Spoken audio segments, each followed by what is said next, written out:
Hey guys, welcome to the Daily Word verse by verse. Grab your Bibles and follow along as we continue in our verse by verse, chapter by chapter study through the entire Bible. Let's see here what's going on with this. Alright. Okay, we are in Acts chapter 24. Now these chapters, though they're kind of short because there's a lot of narrative in here. I'm going to try to do chapters 20. I'll tell you this is what I'm going to do. Chapters 24 and part of, chapter 25. And then I'll do chapter 25 and then chapter 26. And then chapters 27 and 28 is a whole other story. But the narrative, they're more so telling sort of the journeys of Paul.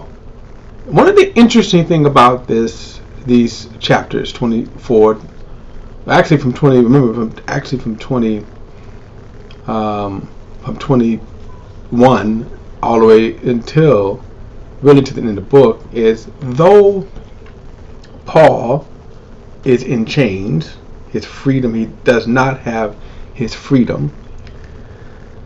What he demonstrates is that the Word of God is not bound.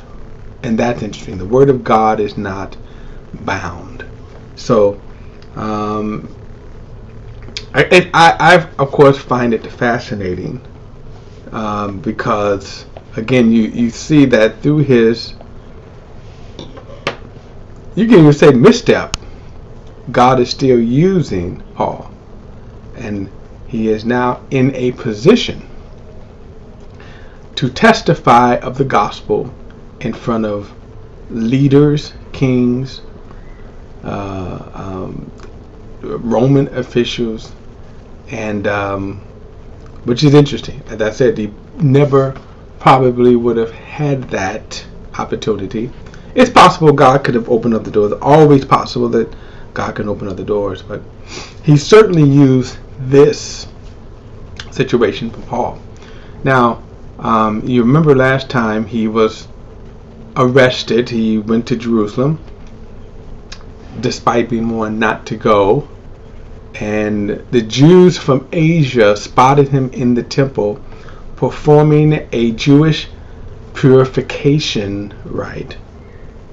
These were the same Jews who persecuted Paul from city to city, always stirring up the people that Paul was teaching against the customs of Moses, and which he wasn't. However, they still hated him. And this is a spiritual problem, and this is also, keep that in mind, this is a spiritual problem that Paul is experiencing, we fight here.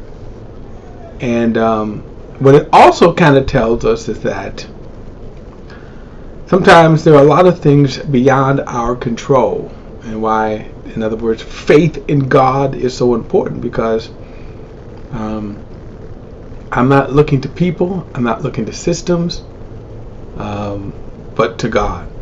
And not only that, but I'm looking to God to say, well, God, what are you doing in this situation here? And that becomes the most important thing. So Paul is arrested. He gets a chance to speak to the Jewish crowd, a huge Jewish crowd who had assembled, for the Passover celebration. He speaks to them. Didn't go well, but he did testify to them. One thing that you're going to notice to kind of change in the audience. So when Paul was speaking to the Jewish crowd, you see a little more Jewish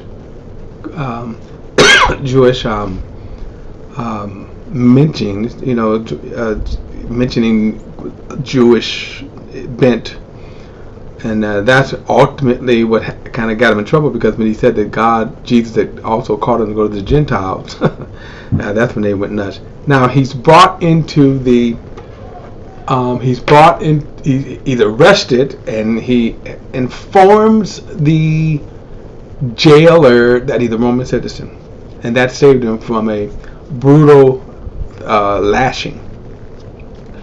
And so when the Jews came down, they started laying all of these charges against them, charges that they could not prove. Charges they could not prove. And so it should have ended there. This is why I said sometimes these things are beyond our control. Politics, comes into play. And so he should have been free. In other words, under normal circumstances, people would have said, "Oh, this is no case." And especially keep this in mind that Paul is a Roman citizen, that he should have been set free immediately. But politics come into play. There's also, you need to understand some politics that's going on here. That again, there is a delicate dance here that the what am I going to say? There's a delicate dance here that's going on that we know from history that the Jews were in constant friction with the Romans, and this was not a desired post for any official, because that they always had to contend with that. They didn't care about the Jews, but at the same time, they had to do this delicate dance. There were some things that Felix did that, again, riled the Jews, and it's kind of interesting. He didn't have no regard for them. It's not different at all, but when you think about even right now, the delicate dance between the Palestine and the Jews, and why the Jews, the presence of the Palestinians, right there in Jerusalem, is constant source of friction. And it was somewhat here, except Rome more so controlled it, but they didn't want the Jew. They didn't want, insurrections were always bad, and so therefore they try to tip around that. And this is what we're going to see with this. So Paul is arrested. Let me go back here. Paul is he's answering the charges here, and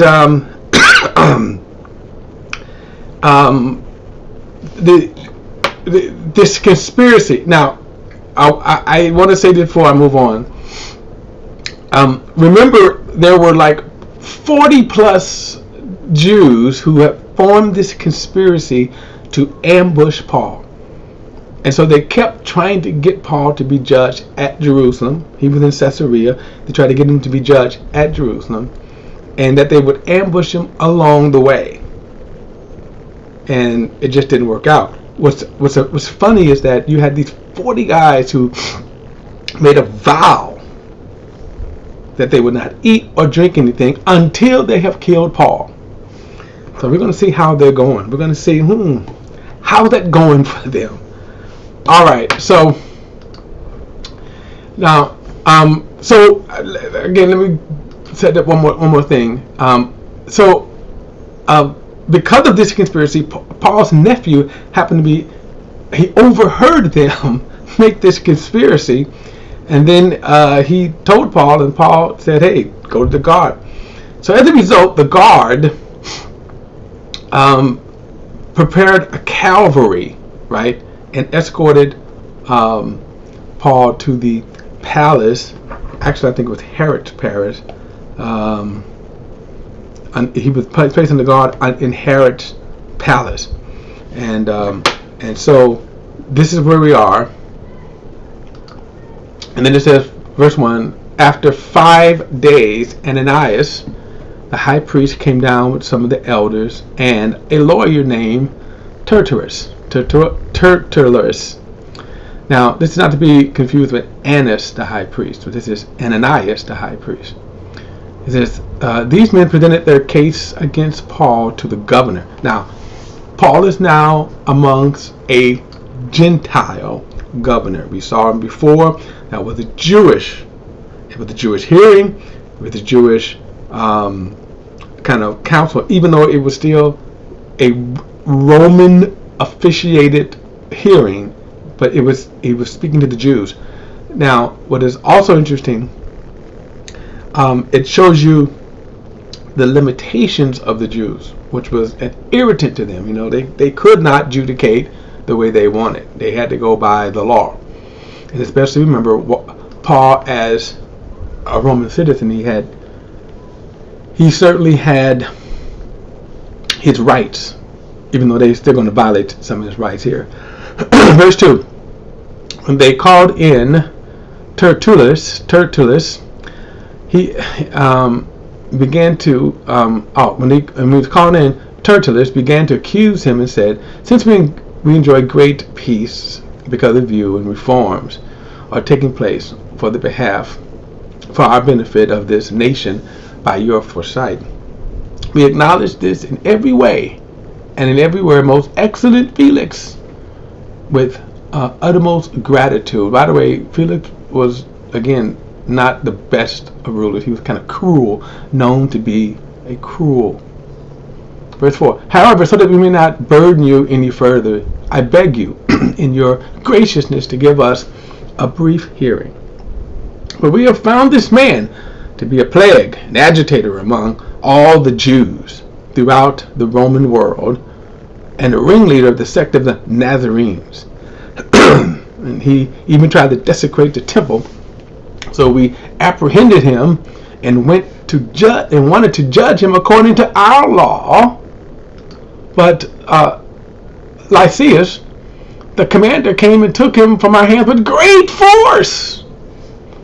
I'm kind of being dramatic here because you can imagine this guy, how he's skilled, right? They took him with great force. And then he says, commanding his accusers to come to you. By examining him, verse 8, you yourself will be able to discern all the things we are accusing him of. And the Jews also joined in attack, alleging that these things were so. Amazing, because as Paul is going to assert here, they cannot prove one thing that they're saying. Verse 10, and when the governor motioned, this is Felix, when the governor motioned to him to speak, Paul replied, "Because I know you have been a judge of this nation for many years, I am glad to offer my defense in what concerns me. You are able to determine that not more than 12 days since I went up to worship in Jerusalem." Right, so it's been 12 days, that's all, just 12 days since the Jerusalem incident. Interesting, however, you don't see any of the brethren here. Not even those who visit Paul. Now remember, he mentioned that in 2 Timothy, at my first offense, no one stood with me. Anyway, verse 12, they didn't find me disputing with anyone or causing a disturbance among the crowd, either in the temple complex or in the synagogues or anywhere in the city. Neither can they provide evidence to you of what they now bring against me. He said, but I confess to you that I worship my father's God according to the way, which they call a sect, believing all things that are written in the law and the prophets. And I have hope in God, which these men themselves also accept, that there's going to be a resurrection both of the righteous and of the unrighteous. Now, Paul is well aware that they care nothing about that. Now, let's keep this in mind. They care nothing about this. But it does make for his defense. Okay, it makes for his defense, one, to show they don't have a case. In other words, anything that's tied to their law. There was a liberty for them to kind of adjudicate their law. They couldn't execute, however, and they certainly could not, bring charges against against a Roman citizen, which Paul is. But Paul is making his defense, even in a sense, to show that, hey, they don't even have a case even in their own law. And then secondly, he says, they haven't even provided any evidence of what they're saying. They make bold claims, but no evidence. Now, really, it should have ended here, but sadly it won't. Verse 14, but I confess this to you, I worship the God of my fathers, the God of my, I confess to you, I worship my father's God according to the way. Now, the way, again, is referring to Christianity. This is what they refer to, Christianity, which they call a sect.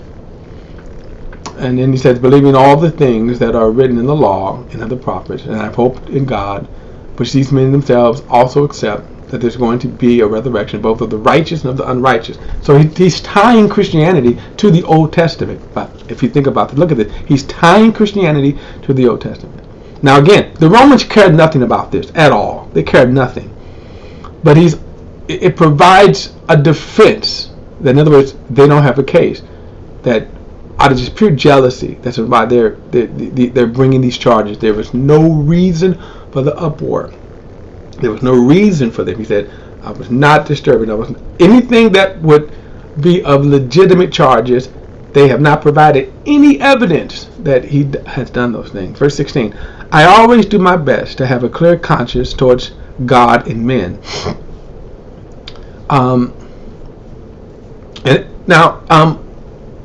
He says, verse 16 says, after many years I came to bring charitable gifts and offerings to my nations. And while I was doing this, some Jews from Asia found me ritually purifying in the temple. Now, when he mentions the charitable gifts, remember Paul had his he was focused on coming to Jerusalem, making Jerusalem by the Passover, and he was bringing with him this offering. Remember, he connected. He speaks about this in 1 Corinthians and 2 Corinthians, and he speaks about this offering, and it was to help the poor Jews, the poor Christians at Jerusalem. And Paul's motive for that was he wanted to show the fruit, the love, from the Gentiles, the very people that the Jews despised. So he says, and while I was doing this, some of the Jews from Asia found me ritually purifying in the temple. Those guys, right? And without a crowd and without any uproar. It is they who ought to be here before you to bring charges, if they have anything against me. Either let these men here state what wrongdoing they found in me when I stood before the Sanhedrin. Or about this one statement I cried out while standing among them, today I am being judged before you concerning the resurrection of the dead. In other words, they have no proof. They've offered you no proof. And then the very guys who made the accusations, where are they? They should have been held over. Now think about this. From this point, it's only been 12 days, right, since the uproar, his arrest. So why didn't they hold them over? So he's demonstrated it's a bogus trial, and it should have ended here. Now, verse 22, since Felix was accurately informed about the way. Now, this is kind of an interesting note here. Christianity, remember, wasn't as known at this time. It was growing. In other words, one of these things that people begin to hear about. Like a lot of things, you can say, well, like this kind of the latest thing in Christianity. It kind of grows, and some people hear about it, but others don't. But Felix knew about the way. It's kind of interesting. Not only did he know about it, he kind of, as he's indicating here, it took a kind of interest that he really knew about this. It's kind of interesting. So,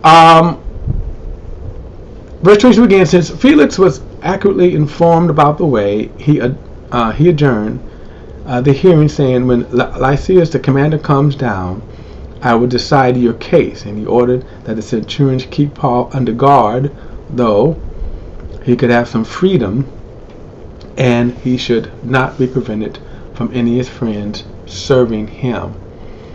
So he was kind of under a light, not under chains and all of that. It is possible that he had a guard chained to him. That he could have had a guard chained to him at all times, but he wasn't chained in a dungeon. Verse 24. After some days, when Felix came with his wife Drusilla, who was Jewish, he sent for Paul and listened to him on the subject of faith in Christ Jesus. Now, as he spoke about righteousness, self-control, and judgment to come, Felix became afraid and replied, "Leave for now, but when I find time, I will call for you." And at the same time, he was hoping that money would be given to him by Paul. And for this reason, he sent for him quite often and conversed with him. And after 2 years had passed, now before I get to there, I want you to notice kind of what's going on here. And remember, we said that sometimes there are things out of your control. So there's kind of two things going on with Felix. One, he's genuinely concerned, right? Interested in this, what Paul has to say. He's heard of this sect. Now notice his wife was a Jew, so he kind of knows what's going on. But he's intrigued because here is Paul, and I may add, an apostle who has witnessed the resurrection of the Lord, is now preaching to him. And notice it said that he called for Paul. Instead of releasing him, he kept him in jail, but he would call for Paul often, and Paul would have these kind of secret talks. What is again interesting here is that he also wanted Paul to bribe him. So bribes were common. We know about this even to this day. Bribes happen in different forms. You bet the Pharisees paid bribes, and Paul wouldn't pay him. Paul kept preaching to him, and so. But notice he also kept hearing Paul talk about the Lord. Verse 27. And after 2 years had passed, Felix received a successor, Porcius Festus, and because he wished to do the favor to the Jews, Felix left Paul in prison. Now again, part of this is because of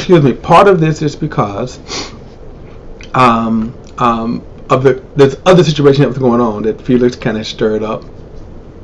So when he says that he was willing to do them a favor, again, that's politics. That's all kind of politics that's going on here.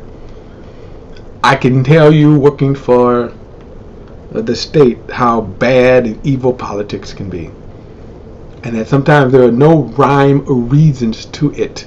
Okay, when you bring in politics.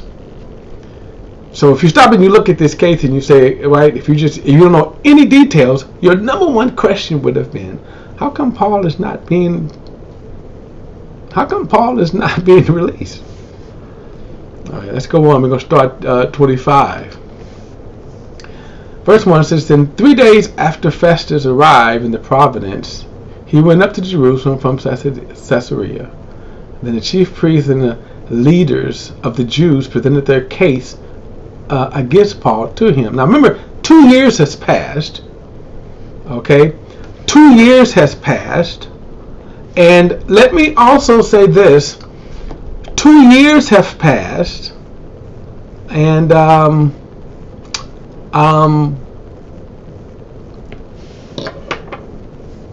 remember those guys that made that form the conspiracy that they would not eat or drink until they have killed Paul? Remember those guys? What do you think they're doing right about now? You think they kept their vow? You think they kept their vow, right? Do you think that they do you think that they kept what they said? Now think about that. I'm so tickled because 2 years now has passed. So, yeah.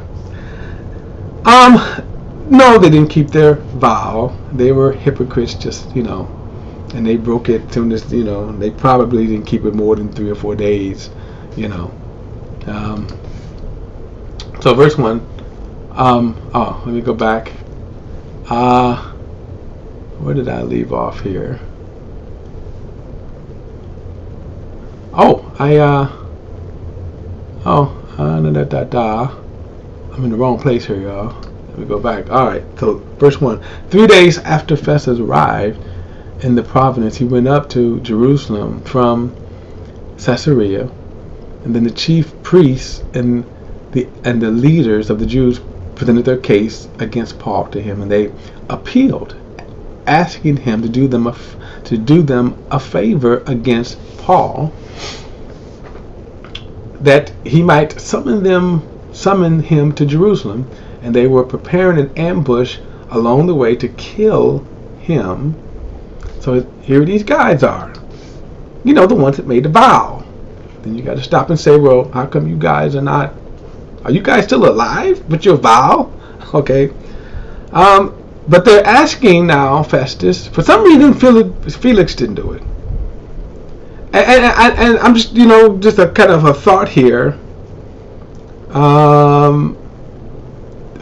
Felix was looking for a bribe. I wonder why they didn't bribe Felix to have Paul to have them go. Anyway, I want to say it was certainly God protecting Paul for whatever reason, whether it came up or not. It was God protecting him. So they were looking for Festus. Verse 4. However, Festus answered that Paul should be kept at Caesarea, and that he himself was about to go there shortly. Therefore he said, let the men of authority among you go down with me to accuse him, if there is any wrong in this man. Now, notice he said, if there is any wrong, there is no wrong. And that's the sad thing. In other words, there was no wrong. They've already established that. Why is this dragging on? Politics. That's it, politics. Verse 6. When he had spent not more than 8 or 10 days among them, he went down to Caesarea. Notice these guys are not in a hurry either. So another 10 days have passed, right? 8 to 10 days have passed. The next day, seated on the judge's bench, he commanded Paul to be brought in. And when he had arrived, the Jews who had come down from Jerusalem stood around him and brought many serious charges that they were not able to prove. So, again, this circus of a court. They could not provide or prove anything that they're saying. So again, why is this thing going on? And the reason is politics, plain and simple. Verse 9, verse 8. And while Paul made the defense that neither against the Jewish law, nor against the temple, nor against Caesar have I sinned at all, then Festus, wanting to do a favor for the Jews, replied to Paul, are you willing to go up to Jerusalem and there be tried before me on these charges? Why? Right? In other words, why? Now we know he said because they want to do a favor. Here is the interesting thing. Maybe, I'm going to just ad-lib here, maybe Festus was trying to do something underhanded. He asked Paul. So in a sense, he could have been killing 2 birds with 1 stone.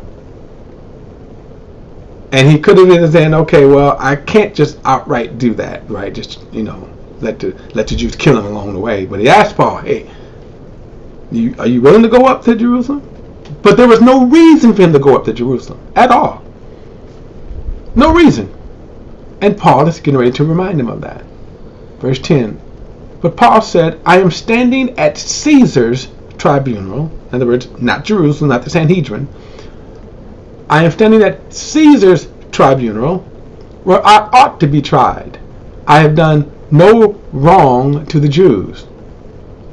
As even you can see very well, if I am doing wrong or have done anything deserving the death, I do not refuse to die. But if there is nothing what these men have accused me of,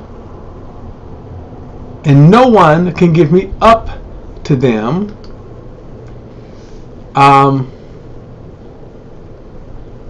Let me see here. No one can give me up to them. This is the big thing here. Okay, there it is. He says, no one can give me up to them. I appeal to Caesar. All right. Now, let me read that again because Paul makes this clear. This was a kangaroo thing here. Verse 11 again. If I am doing wrong or have done anything deserving of death, I do not refuse to die. But if there is nothing what these men have accused me of, no one can give me up to them. I appeal to Caesar. And after verse 12, after Festus conferred with the council, he replied, you have appealed to Caesar you will go. Appealing to Caesar was every Roman citizen's right. Okay? And at this point, though, and I don't, you can see Paul like, okay, this is just 2 years he's been, remember, 2 years he's been in chains for no reason. Okay, so let's move this on. Let's step this up. There's no reason for me. And if you go on and read ahead, they won't even show up to Rome. But that's where this is going to go. All right, we're going to pick it up. Again, we'll pick it up in chapter 20, and I'm going to try to do again chapters 25 and 26, because they're kind of the same scene right here. And then he's going to be transported to Rome. All right, see you in the next study. Thanks, everybody, for